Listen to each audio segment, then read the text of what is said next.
जी नमस्कार, मैं हूँ प्रज्ञा रश्मि और आप सभी का स्वागत है हमारे YouTube चैनल हिंदी ज्ञान वाहिनी पर।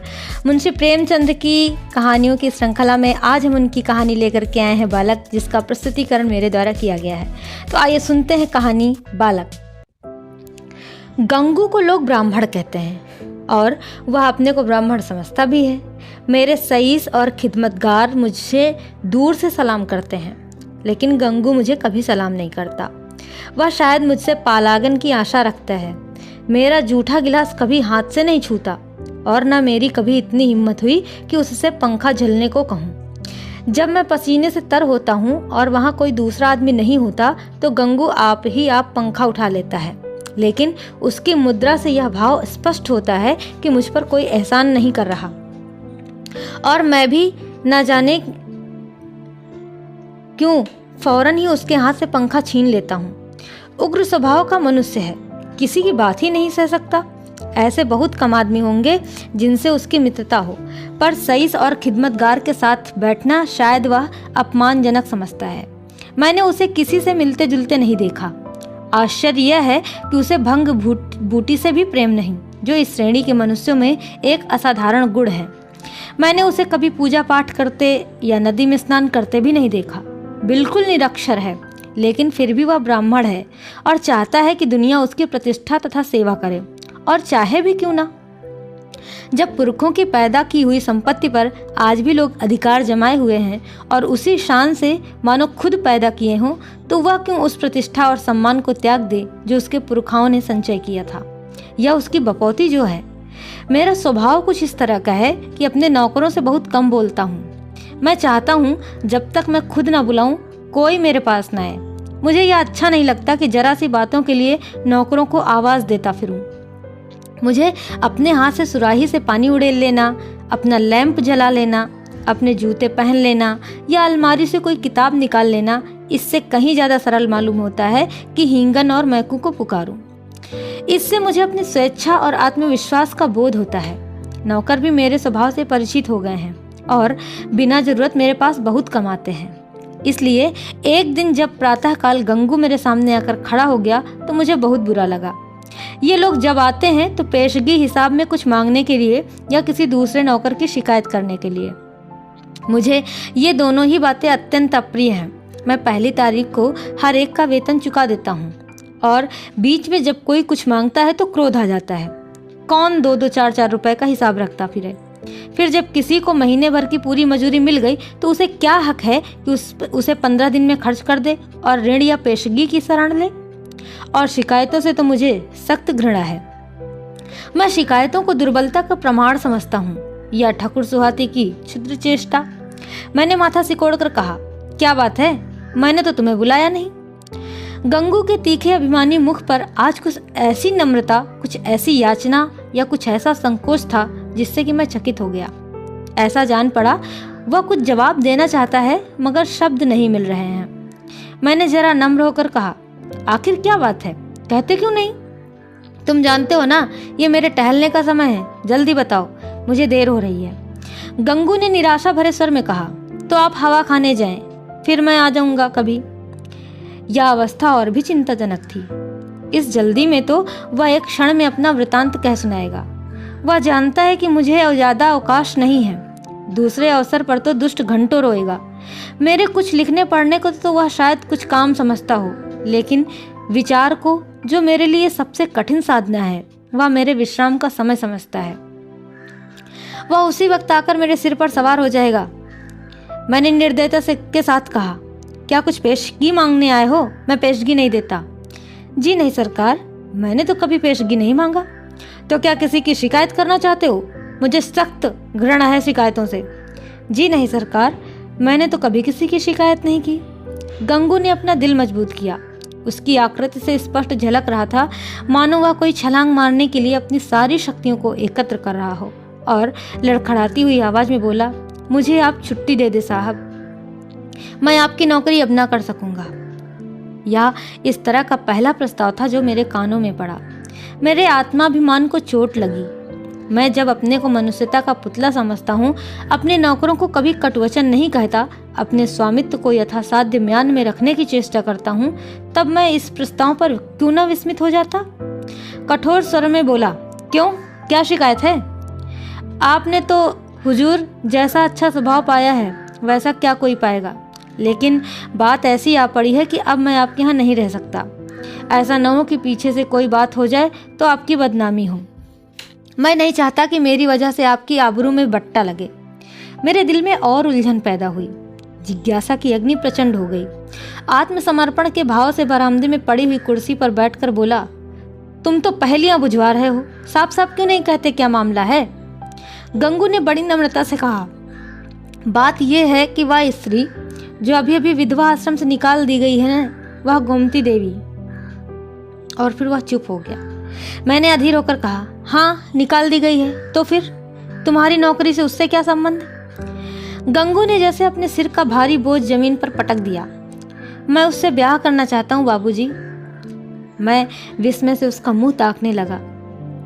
यह पुराने विचारों का पोंगा ब्राह्मण, जिसे नई सभ्यता की हवा तक न लगी, उस कुल्टा से विवाह करने जा रहा है जिसे कोई भला आदमी अपने घर में कदम भी न रखने देगा। गोमती ने मोहल्ले के शांत वातावरण में थोड़ी सी हलचल पैदा कर दी। कई साल पहले वह विधवाश्रम में आई थी। 3 बार आश्रम के कर्मचारियों ने उसका विवाह करा दिया था, पर हर बार वह महीने 15 दिन के बाद भाग आई थी। यहाँ तक कि आश्रम के मंत्री ने अब की बार उसे आश्रम से निकाल दिया था। तब से वह इसी मोहल्ले में एक कोठरी लेकर रहती थी और सारे मोहल्ले के शोहदों के लिए मनोरंजन का केंद्र बनी हुई थी। मुझे गंगू की सरलता पर क्रोध भी आया और दया भी। इस गधे को तो सारी दुनिया में कोई स्त्री मिली ही न थी जो इससे ब्याह करने जा रहा है। जब वह 3 बार पतियों के पास से भाग गई तो इसके पास कितने दिन रहेगी? कोई गांठ का पूरा आदमी होता तो एक बात भी थी, शायद साल 6 महीने टिक जाती। यह तो निपट आंख का अंधा है, 1 सप्ताह भी तो निभाना होगा। मैंने चेतावनी के भाव से पूछा, तुम्हें इस स्त्री की जीवन कथा मालूम है? गंगू ने आंखों देखी बात की तरह कहा, सब झूठ है सरकार। लोगों ने हक नाहक उसको बदनाम कर दिया है। क्या कहते हो, वह 3 बार अपने पतियों के बाद से नहीं भाग गई? उन लोगों ने उसे निकाल दिया तो क्या करती? कैसे बुद्धू आदमी हो गंगू, कोई इतनी दूर से आकर विवाह करके ले जाता है, हजारों रुपए खर्च करता है इसलिए कि औरत को निकाल दे। गंगू ने भावुकता से कहा, जहाँ प्रेम नहीं है हुजूर, वहाँ कोई स्त्री नहीं रह सकती। स्त्री केवल रोटी कपड़ा ही नहीं चाहती, कुछ प्रेम भी तो चाहती है। वे लोग समझते होंगे कि हमने एक विधवा से विवाह करके उसके ऊपर कोई बहुत बड़ा एहसान किया है। चाहते होंगे कि तन मन से वह उनकी हो जाए, लेकिन दूसरे को अपना बनाने के लिए पहले आप उसका बन जाना पड़ता है हुजूर, यह बात है। फिर उसे एक बीमारी भी है, उसे कोई भूत लगा हुआ है। यह कभी कभी बकझक करने लगती है और बेहोश हो जाती है। अच्छा, और तुम ऐसी स्त्री से विवाह करोगे? मैंने संदिग्ध भाव से सिर हिलाकर कहा, समझ लो जीवन कड़वा हो जाएगा। गंगू ने शहीदों के से आवेश से कहा, मैं तो समझता हूँ मेरी जिंदगी बन जाएगी बाबूजी, आगे भगवान की मर्जी। मैंने जोर देकर पूछा, तो तुमने तय कर लिया है? जी हाँ हुजूर। तो मैं तुम्हारा इस्तीफा मंजूर करता हूँ। मैं निरर्थक रूढ़ियों और व्यर्थ के बंधनों का दास नहीं हूँ, लेकिन जो आदमी एक दुष्टा से विवाह करे उससे अपने यहाँ रखना वास्तव में जटिल समस्या थी।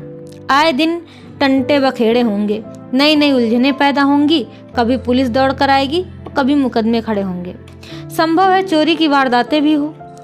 इसलिए इस दलदल से दूर रहना ही अच्छा। गंगू क्षुधा पीड़ित प्राणी की भांति रोटी का टुकड़ा देखकर उसकी ओर लपक रहा है। रोटी जूठी है, सूखी हुई है, खाने योग्य भी नहीं है, इसकी उसे परवाह नहीं। उसको विचार बुद्धि से काम लेना कठिन था, इसलिए मैंने उसे पृथक कर देने में ही अपनी कुशल समझी। 5 महीने गुजर गए। गंगू ने गोमती से विवाह कर लिया था और उसी मोहल्ले में एक खपरेल का मकान लेकर रहता था। वह अब चाट का खोंचा लगाकर गुजर बसर करता था। मुझे जब कभी बाजार में मिल जाता तो मैं उसका कुशल क्षेम पूछता। मुझे उसके जीवन से विशेष अनुराग हो गया था। यह एक सामाजिक प्रश्न की परीक्षा थी, सामाजिक ही नहीं मनोवैज्ञानिक भी। मैं देखना चाहता था इसका परिणाम क्या होता है। मैं गंगू को सदैव प्रसन्न मुख देखता। समृद्धि और निश्चिंता के जो मुख पर एक तेज और स्वभाव में जो एक आत्मसम्मान पैदा हो जाता है, वह मुझे यहाँ प्रत्यक्ष दिखाई देता था। ₹20 आने की रोज बिक्री हो जाती थी। इसमें निकाल कर 8-10 आने बच जाते थे और यही उसकी जीविका थी। किंतु इसमें किसी देवता का वरदान था, क्योंकि इस वर्ग के मनुष्यों में जो निर्लज्जता और विपन्नता पाई जाती है, इसका वहाँ चिन्ह तक न था। उसके मुख पर आत्मविकास और आनंद की झलक थी, जो चित्त की शांति से ही आ सकती है। एक दिन मैंने सुना कि गोमती गंगू के घर से भाग गई है। कह नहीं सकता क्यों मुझे इस खबर से एक विचित्र आनंद का अनुभव हुआ। मुझे गंगू के संतुष्ट और सुखी जीवन पर एक प्रकार की ईर्ष्या होती थी। मैं उसके विषय में किसी अनिष्ट की, किसी घातक अनर्थ की, किसी लज्जास्पद घटना की प्रतीक्षा करता था। इस खबर से ईर्ष्या को सांत्वना मिली। आखिर वही बात हुई जिसका मुझे विश्वास था। आखिर बच्चा को अपनी अदूरदर्शिता का दंड भोगना पड़ा। अब देखें बच्चा कैसे मुंह दिखाते हैं। अब आंखें खुलेंगी और मालूम होगा कि लोग जो उन्हें इस विवाह से रोक रहे थे, उनके कैसे शुभचिंतक थे। उस वक्त तो ऐसा मालूम होता था मानो आपको कोई दुर्लभ पदार्थ मिला जा रहा हो, मानो मुक्ति का द्वार खुल गया है। लोगों ने कितना कहा कि यह स्त्री विश्वास के योग्य नहीं है, कितनों को दगा दे चुकी है, तुम्हारे साथ भी दगा करेगी, लेकिन इन कानों पर जूं तक न रहेंगी। अब मिले तो जरा उनका मिजाज पूछूं। क्यों महाराज, देवी जी का यह वरदान पाकर प्रसन्न हुए या नहीं? तुम तो कहते थे वह ऐसी है और वह ऐसी है, लोग उस पर केवल दुर्भावना के कारण दोष आरोपित करते हैं। अब बतलाओ किसकी भूल थी? उसी दिन संयोगवश गंगू से बाजार में भेंट हो गई। घबराया हुआ था, बदहवास था, बिल्कुल खोया हुआ। मुझे देखते ही उसकी आंखों में आंसू भर आए, लज्जा से नहीं, व्यथा से। मेरे पास आकर बोला, बाबूजी, गोमती ने मेरे साथ विश्वासघात किया। मैंने कुटिल आनंद से लेकिन कृत्रिम सहानुभूति दिखाकर कहा, मैं तुमसे तो मैंने पहले ही कहा था, लेकिन तुम माने ही नहीं। अब सब्र करो, इसके सिवा और क्या उपाय है? रुपए पैसे ले गई या कुछ छोड़ गई? गंगू ने छाती पर हाथ रखा। ऐसा जान पड़ा मानो मेरे इस प्रश्न ने उसके हृदय को विदीर्ण कर दिया हो। अरे बाबूजी, ऐसा ना कहिए, उसने धेले की भी चीज नहीं छुई। अपना जो कुछ था वह भी छोड़ गई। न जाने मुझ में क्या बुराई देखी, मैं उसके योग्य न था। और क्या कहूँ, वह पढ़ी लिखी थी, मैं करी अक्षर भैंस बराबर। मेरे साथ इतने दिन रही, यही बहुत था। कुछ दिन और उसके साथ रह जाता तो आदमी बन जाता। उसका आपसे कहाँ तक बखान करूं हुजूर।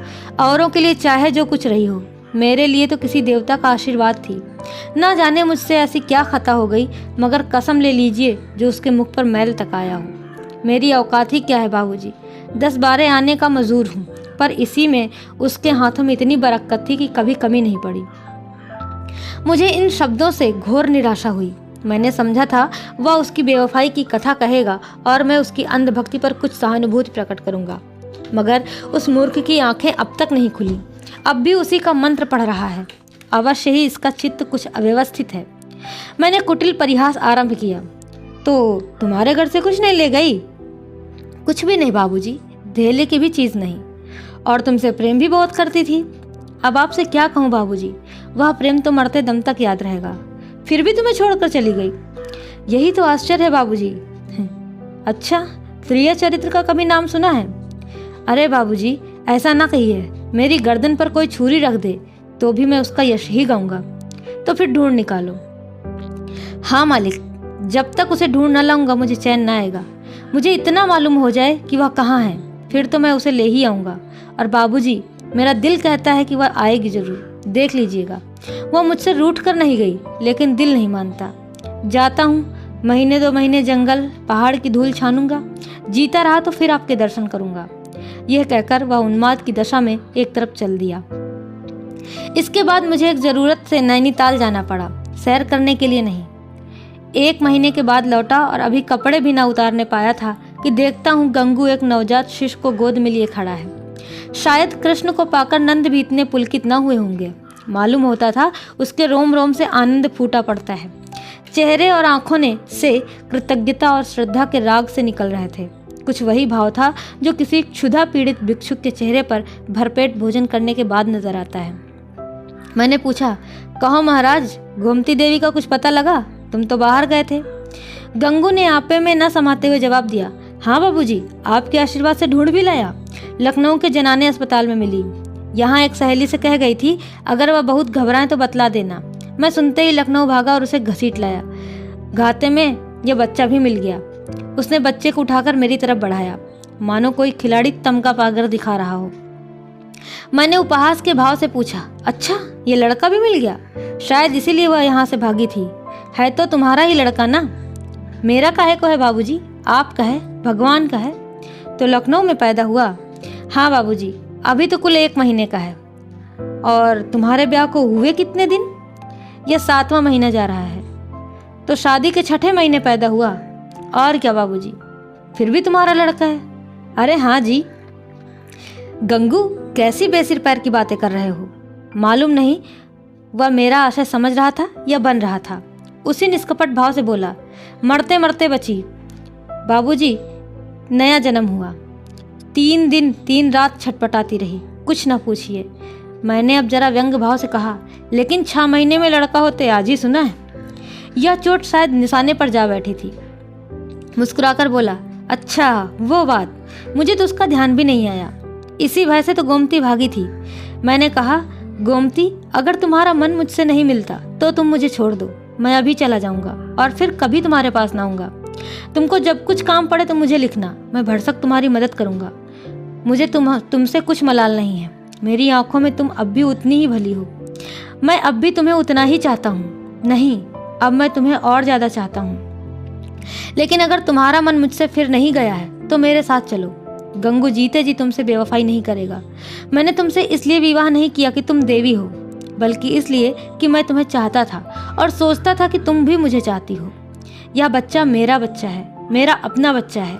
मैंने एक बोया हुआ खेत लिया तो क्या उसकी फसल को इसलिए छोड़ दूंगा कि उसे किसी दूसरे ने बोया था? यह कहकर उसने जोर से ठट्टा मारा। मैं कपड़े उतारना भूल गया। कह नहीं सकता क्यों मेरी आंखें सजल हो गई। ना जाने वह कौन सी शक्ति थी जिसने मेरी मनोगत घृणा को दबाकर मेरे हाथों को बढ़ा दिया। मैंने उस निष्कलंक बालक को गोद में ले लिया और इतने प्यार से उसका चुंबन लिया कि शायद अपने बच्चों का भी ना लिया होगा। गंगू बोला, बाबूजी, आप बड़े सज्जन हैं। मैं गोमती से बार बार आपका बखान किया करता हूँ। कहता हूँ चलकर एक बार उनके दर्शन करा, लेकिन हमारे लाज के आती ही नहीं। मैं और सज्जन? अपनी सज्जनता का पर्दा आज मेरी आंखों से हटा। मैंने भक्ति से डूबे हुए स्वर में कहा, नहीं जी, मेरे जैसे कलुषित मनुष्य के पास वह क्या आएगी। चलो, मैं उनके दर्शन करने चलता हूँ। तुम मुझे सज्जन समझते हो। मैं ऊपर से सज्जन हूँ पर दिल का कमीना हूँ। असली सज्जनता तो तुम में है गंगू, और ये बालक वह फूल है जिससे तुम्हारी सज्जनता की महक निकल रही है। और इतना कहकर मैं बच्चे को छाती से लगाए हुए गंगू के साथ गोमती से मिलने के लिए चल पड़ा। तो आशा करते हैं आपको ये कहानी जरूर अच्छी लगी होगी। ऐसी ही कहानियों को सुनने के लिए हमारे साथ जुड़े रहिए और खुश रहिए। बहुत बहुत धन्यवाद। नमस्कार।